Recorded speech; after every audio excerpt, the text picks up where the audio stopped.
সকালে ওইটা আধা ঘন্টা কোরআন তেলাওয়াত কইরা 1 ঘন্টা কোরআন তেলাওয়াত কইরা তারা কি করতো?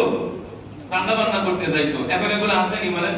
দেখি ঘরে দেখি, হয়তো দুই একটা ঘরে যদি পাওয়া যায়, যাইতে পারে, অধিকাংশই কোরআন তেলাওয়াত নাই। ঠিক কিনা জোরে বলেন?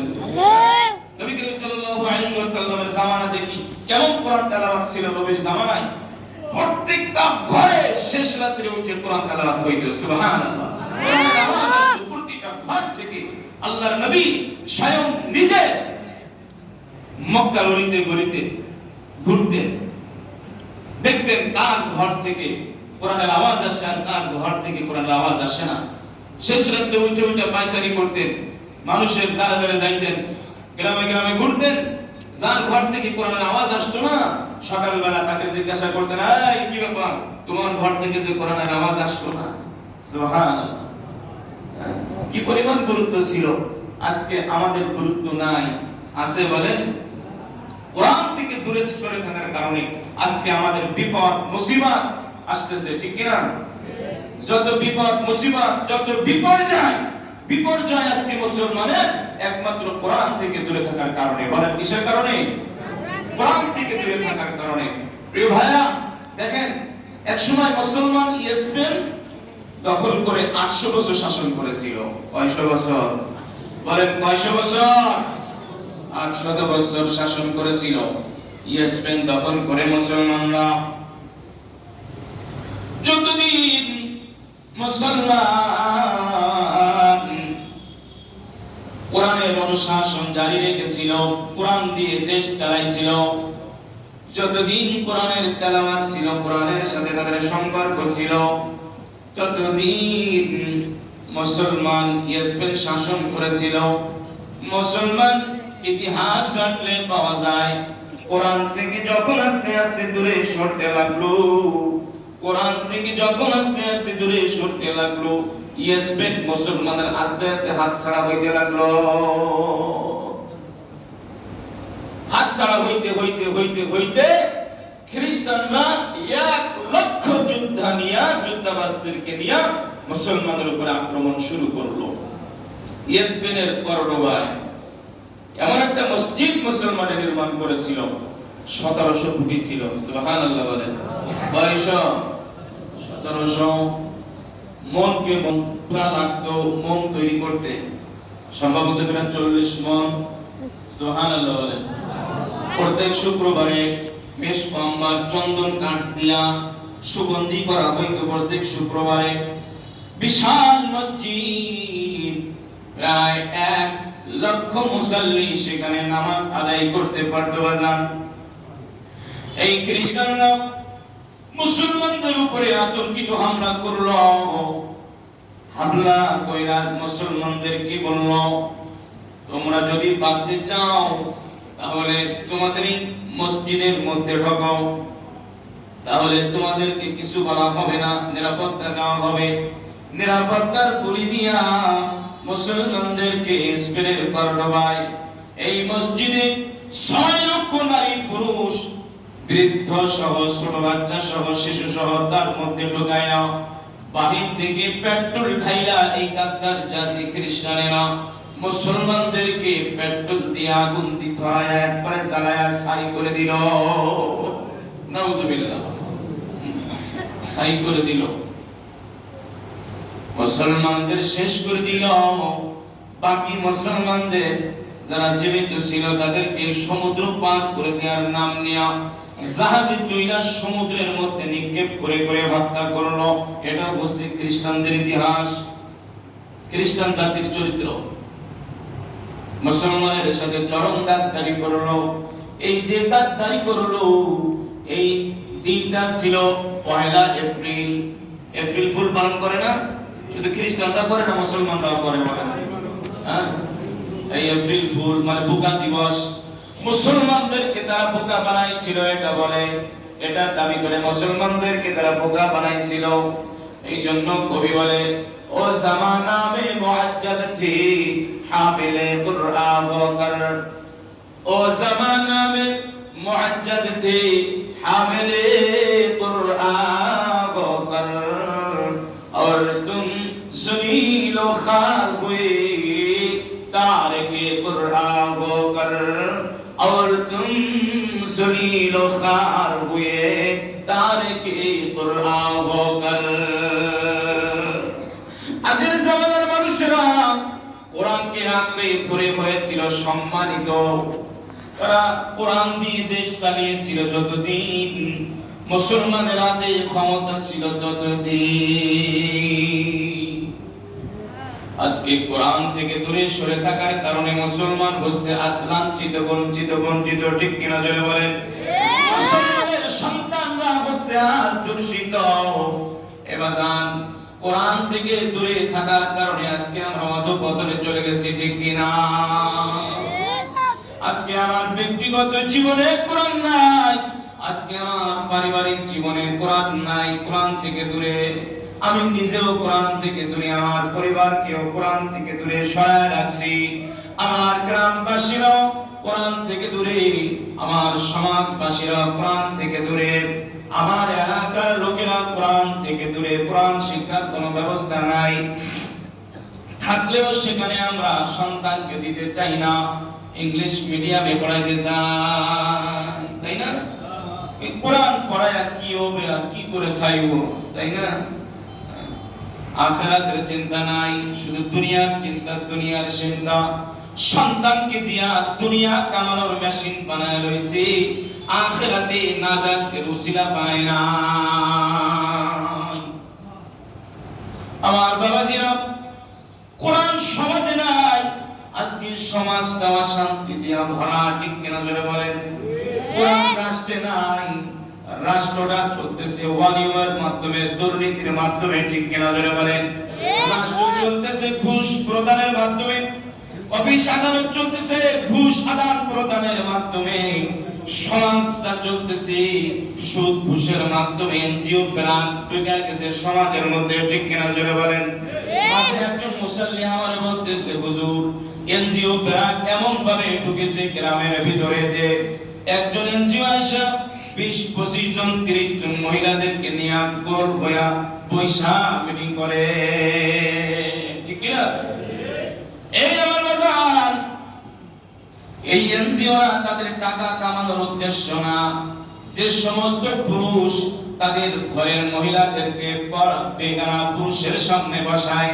এটা পুরুষ নয় এটা তাইয়ুস এটা কি বলেন আত-তাইয়ুস লা ইয়াদখুলুল জান্নাহ আল্লাহর নবী বলেন তাইয়ুস কখনো জান্নাতে যাবে না যে নিজের স্ত্রীকে বেহায়া প্রলাপনা দেখাও সুখ করে পর পুরুষের সামনে বসায় দেয় নিজের কর্তাকে নিজের স্ত্রীকে এনজিও ব্রাক এগুলা আবার মহিলারা না হইলে চলে না তাই না বেটারা হইলে হয় না মহিলাকে দেওয়া লাগে তার মানে কি জানেন এনজিও আলাকে টাকা কামানোর উদ্দেশ্য না লাভবান হওয়ার উদ্দেশ্য না ওদের টার্গেট হলো মুসলমানদের ঈমান কিভাবে নষ্ট করা যায় কারণ মা বোনেরা হলো এটা হচ্ছে ফ্যাক্টরি ছোট বড় বড় বহুত বুজুর্গ আল্লাহ ওয়ালা দেখবেন প্রত্যেকের মা ভালো আল্লাহ ওয়ালা বুজুর্গ আব্দুল কাদের সিরাজি রাহমাতুল্লাহি আলাইহি বাইজিদ বুস্তামি রাহমাতুল্লাহি আলাইহি মাটা কত বড় ভালো এইজন্য সন্তানও হয়েছে অত বড় আল্লাহর ওলি ঠিক কিনা জোরে বলেন মা 18 পারা কোরআনের হাফেজ সন্তানও 18 পারা কোরআনের হাফেজ হয়ে বের হইছে মাটা ভালো সন্তানটা হয়েছে 1000 পীরের পীর সুবহানাল্লাহ আব্দুল কাদের জিলানী রাহমাতুল্লাহ 1000 পীরের পীর ছিলেন সুবহানাল্লাহ বলেন এই অবদান কার মায়ের বলেন কার অবদান মায়ের অবদান যত বড় বড় নবী রাসূল আল্লাহ পৃথিবীতে পাঠিয়েছেন সব নবী রাসূল করোনা কোন মায়ের গর্ভ থেকে জন্ম নিয়েছে ঠিক কিনা জোরে বলেন মাটা ভালো সন্তান ভালো ঠিক কিনা আমিরুল মুমিনিন হযরত ওমর রাদিয়াল্লাহু তাআলা বলেন তুমি যদি ভালো সন্তান চাও ভালো একটা মায়ের ব্যবস্থা করো কারণ ভালো মাই দিতে পারে ভালো সন্তান মা যদি আমলওয়ালা হয় সন্তানটাও আমলওয়ালা হয় মা যদি কোরআনওয়ালা হয় সন্তানটাও কোরআনওয়ালা হয় ঠিক কিনা জোরে বলেন সাস যদি ভালো হয় ফিটাও ভালো হয় সাজ যদি ভালো না হয় পিঠাও ভালো হয় না, গাই যদি ভালো হয় বাছুরও ভালো হয়, ঠিক কিনা? এই জন্য বাপ ভালো যার সন্তান ভালো তার, মা ভালো যার জি ভালো তার, গাই ভালো যার বাছুর ভালো তার, দুধ ভালো যার ঘি ভালো তার। মুরব্বীরা এরকম একটা প্রবাদ বলতো না, যদিও হাদিসের কথা না, কিন্তু কোরআন হাদিস তখন জানতো না, কিন্তু কোরআন হাদিসে মিল রেখা মুরব্বীরা এই শ্লোকগুলো গাইতো, এই কথাগুলো বলতো, এই প্রবাদগুলো তাদের মুখ থেকে বের হইতো, ঠিক কি না? আমার বাবাজিরা, এই জন্য এনজিও বিরাটদের টার্গেট হলো আগে আপনার আমার মা বোনদেরকে ঘর থেকে বাহির করে তাদের ঈমানটাকে নষ্ট করে দেয়া, আমলটাকে নষ্ট করে দেওয়া। তাহলে ওর থেকে যেগুলা বাইর হবে সবগুলো টিকসই বাইর হবে, সবগুলো শয়তানের নাজির বের হবে, কোরআন সুন্নাহ বিরোধীওয়ালা বের হবে। এই জন্য মাঝে মধ্যে ভাবি, এই মুসলমান হইয়া এত সুন্দর নাম মুসলমানের রাইখা ইয়ে কেন কোরআন হাদিসের বিরুদ্ধে কথা কয়? এগুলা কি? এইগুলা বুঝে আসছে কথা? মুসলমান নামদারি হইয়া যারা কোরআন হাদিসের বিরুদ্ধে বক্তব্য দেয়, আল্লাহর রাসূলের বিরুদ্ধে অবস্থান নেয়, মনে করবেন এরা ওইগুলাই। এদের জন্ম ভালো না, এদের শ্বাস নষ্ট। এই মাদের, যে মাদের পেট থেকে তারা জন্ম নিয়েছে, এই মাদের পেট নষ্ট, ঠিক আছে বাজার? এই জন্য সমাজে কোরআনের আইন যদি থাকে তাহলে সমাজে শান্তি আসবে। পার্লামেন্টে যদি কোরআন দেয়া চলে তাহলে পার্লামেন্ট পুরা দেশে শান্তি আসবে। শান্তির মালিক কে বলেন? আর জোরে বলেন কে? আল্লাহ। শান্তি দান করেন কে? আল্লাহ। আপনি আমি যতই চেষ্টা করি শান্তি শান্তি, সারা দিন যদি স্লোগান দিই শান্তি পাওয়া যাবে? বলেন শান্তি পাওয়া যাবে? শান্তি পাওয়া যাবে না। এই শান্তি দিতে পারেন কে বলেন? একমাত্র আল্লাহ। কোরআনের মাধ্যমে, কিসের মাধ্যমে বলেন? এই জন্য পারিবারিক জীবনে কোরআন ফিট করতে হবে, সামাজিক জীবনে কোরআন ফিট করতে হবে। বাজান, যদি আজকে কোরআন সমাজে থাকতো, সমাজের একটা মেয়েও দর্শন হইতো না। কোরআন দিয়া যদি দেশ চলতো, কোরআন দিয়া যদি সমাজ চলতো বাজান, তাহলে ওই সমাজে দর্শনকারী পাওয়া যাইতো না, ওই সমাজে সুদখোর পাওয়া যাইতো না, ওই সমাজে ঘুষখোর পাওয়া যাইতো না, ওই সমাজে দর্শনখোর পাওয়া যাইতো না, ঠিক কিনা জোরে বলেন? আজকে কত অধঃপতনে গেছে সমাজ, কত অধঃপতন। জুমায় বলতেছিলাম আফসোস করে, আহা এই ময়মনসিংহ নরসিংদী, আপনারা দেখেছেন না সংবাদটা? 15 বছর একটা মেয়েকে বাবার হাত থেকে নিয়ে যায়, বাবার সামনে থেকে তাকে তুলে নিয়ে যায় জোরপূর্বক গণধর্ষণ করে তাকে হত্যা করছে নির্মম ভাবে। যারা বলেন নাউজুবিল্লাহ। কোন সমাজে বসবাস করি আমরা? কোন সমাজে বসবাস করি যে একটা বাচ্চা মেয়ের ইজ্জতেরও মূল্য হয় না, যে সমাজে রক্ষা করতে পারে না যে সমাজ, এমন সমাজে আমরা বসবাস করি। ধিক্কার জানাই এই সমাজকে, ধিক্কার জানাই এই সমাজের শাসন ব্যবস্থাকে, যে সমাজের শাসন এমন হয় একটা বাবা তার মেয়ের ইজ্জত হারানোর পরে সে থানায় থানায় যাইয়া বিচার চায়, আর থানা তার বিচার নেয় না, তার মামলা নেয় না। এই মেয়েটা আমিনা নামের এই মেয়েটা, এই যে গত 24 তারিখে রাত্রে তাকে বাবার সামনে থেকে নিয়া, বাবার হাত থেকে ছিড়াইয়া নিয়া জঙ্গলে নিয়ে যায়, পার্শ্ববর্তী জঙ্গলে নিয়ে যাইয়া তাকে ধর্ষণ করে তাকে নির্মম ভাবে হত্যা করে মেরে ফেলছে। বলেন তো এই বাবার হৃদয়টা কেমন কেমন ভাবে সহ্য করবে এই বাবাটা? এই বাবার কষ্টটা যদি সারা পৃথিবীতে ভাগ করে দেয়, সারা পৃথিবী দিতে পারবে? বলেন এই বাবার বেঁচে থাকার চেয়ে না থাকা ভালো। যে বাবা নিজের কন্যার ইজ্জতকে হেফাজত করতে পারলো না, কোন সমাজে বসবাস করছি আমরা? এই মেয়েটাকে 15 দিন আগে, 24 তারিখে এই ঘটনা ঘটছে, 15 দিন আগে এই মেয়েটাকে এই হায়নার দলেরাই গণধর্ষণ করেছিল।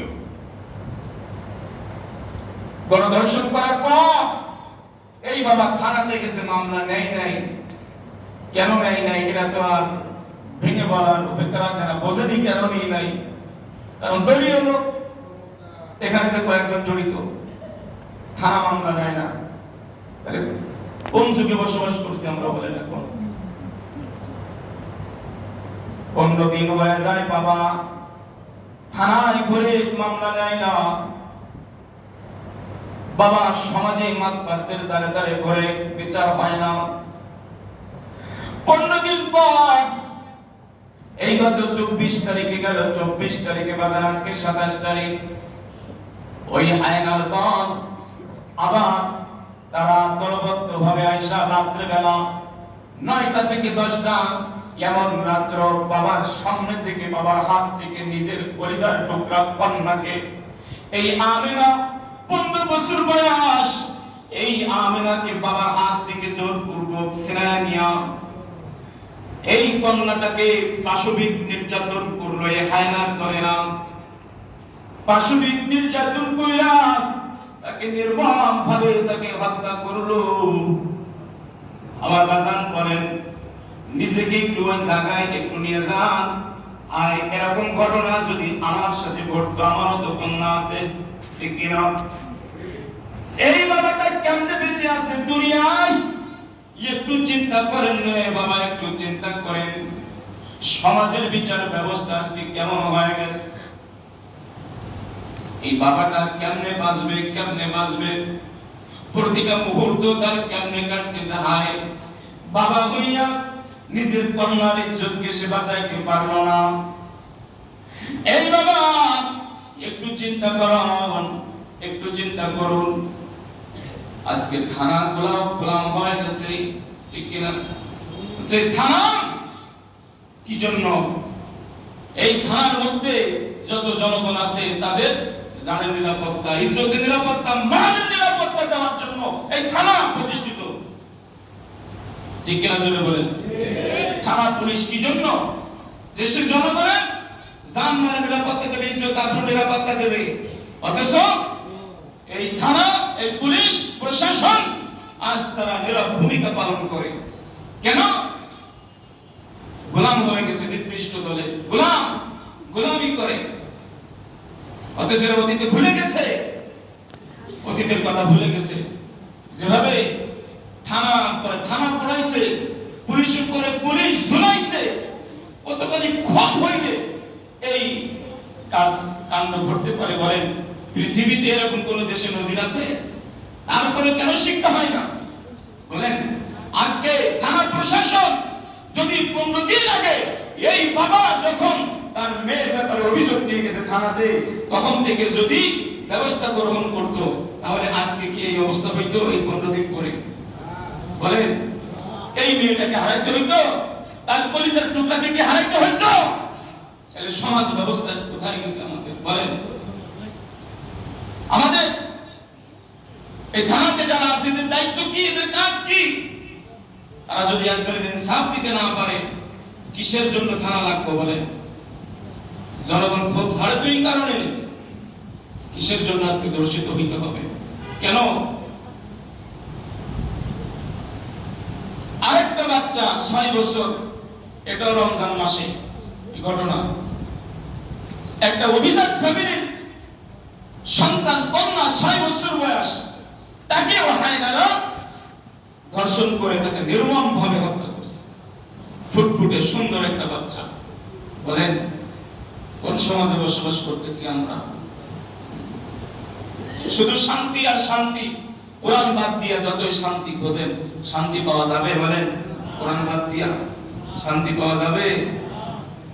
আজকে যদি সমাজে কোরআন আইন চালু থাকতো, আজকে যদি পার্লামেন্টে কোরআন আইন চালু থাকতো, আজকে যদি প্রতিটা গ্রাম গঞ্জের থানা থানা যদি কোরআন দিয়ে চলতো, তাহলে একটা ধর্ষণকারীও পাওয়া যাইতো না, ঠিক কিনা জোরে বলেন? একটা সুদখোর, ঘুষখোর, গাঁজাখোর, ইয়াবাখোর, মদখোর এগুলো পাওয়া যাইত না, বিলীন হয়ে যেত।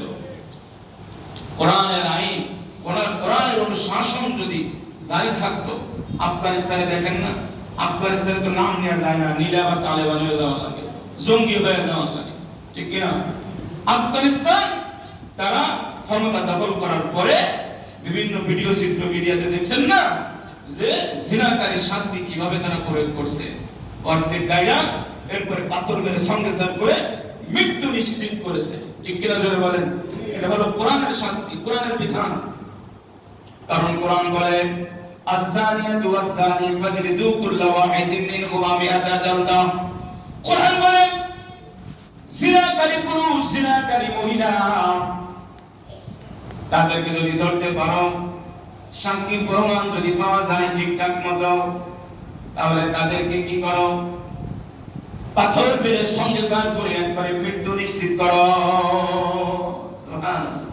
যদি মনে করেন সমাজে 5টা ধর্ষক জিনা করলে যদি রাষ্ট্রীয়ভাবে এরকম ভাবে তাদেরকে শাস্তি দিয়া হত্যা করা হইতো, মৃত্যু নিশ্চিত করা হইতো জিনাকারদেরকে, বলেন আর জিনা থাকতো?